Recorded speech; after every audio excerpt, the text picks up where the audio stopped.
আসসালামু আলাইকুম, কেমন আছেন সবাই? আশা করি সবাই ভালো আছেন।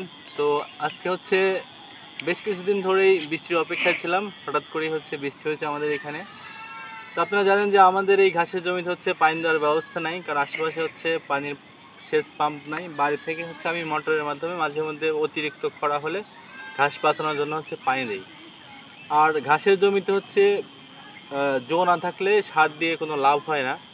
যার কারণে বেশ কিছুদিন পরে গতকালকে কিছু বৃষ্টি হয়েছে, আজকেও কিছু বৃষ্টি হয়েছে। এই জন্য ঘাসের এই জমিতে আমি আজকে কিছু সার দেব। তো ঘাসের জমিতে আপনারা অনেকেই জানতে চাইছিলেন যে আমি কি ধরনের সার ব্যবহার করি। তো আজকে আপনাদের লাইভ দেখাচ্ছি।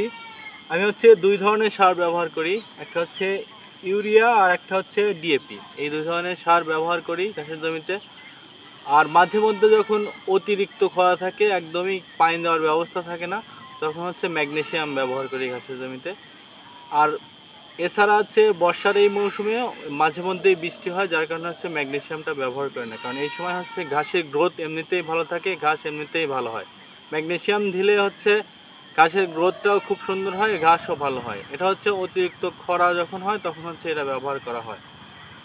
আর এই দুই ধরনের সারই আমি ব্যবহার করি। এছাড়া আমি পর্যাপ্ত গোবর সার ব্যবহার করি ঘাসের জমিতে। আপনারা জানেন যে আমাদের খামার আছে, ফ্যাটেনিং এবং ডেইরি। ওইখান থেকে পর্যাপ্ত পরিমাণ আমরা জৈব সার পাই ওইখান থেকে। ওই সারগুলোই আমরা ঘাসের জমিতে ব্যবহার করি। তো আমি আর জাকারিয়া, আমরা দুই বাপ বেটা চলে আসছি আজকে ঘাসের ক্ষেত্রে সার দেব। তো সার দিতে দিতে আপনাদের সাথে কথা বলবো। বাবা একটা পাপ্পা দাও তো। আপনারা সবাই আমার ছেলের জন্য দোয়া করবেন, আর আমাদের খামারের জন্য দোয়া করবেন। ইনশাল্লাহ আমরা যেন বড় একটা ডেইরি খামার করতে পারি। তাহলে চলুন সার দিতে দিতে আমরা আপনাদের সাথে কথা বলি। তো আমি আমার ঘাসের জমিতে সার দেওয়া শুরু করে দিলাম। তো আমি মোট 33% আমার এখানে ঘাস লাগানো আছে। আপনারা জানেন, এর আগে আপনাদের সাথে শেয়ার করছি এই বিষয়টা।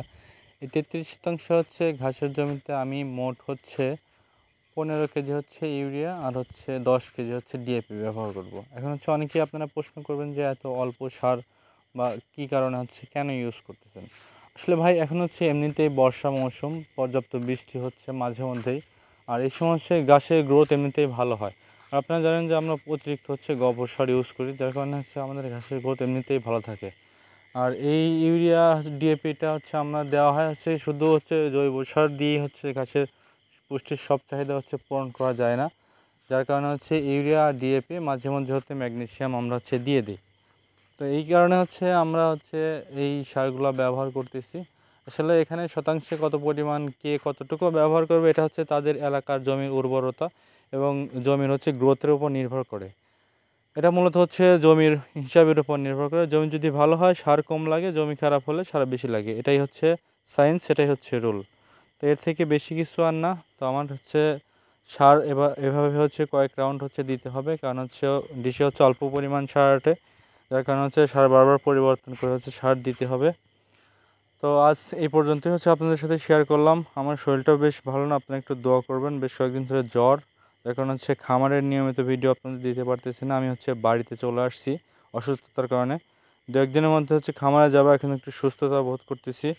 অবশ্যই আমার জন্য দোয়া করবেন, আমি যেন খুব দ্রুত খামারে ফিরতে পারি। কারণ খামার থেকে কিছুদিনের মধ্যে গরু কিনতে হবে, সেটগুলো পুরো ফাঁকা হয়ে গেছে। সামনে হাট আছে, হাটগুলোতে যেতে হবে, গরু দেখতে হবে, গরু কিনতে হবে। সবাই দোয়া রাখবেন।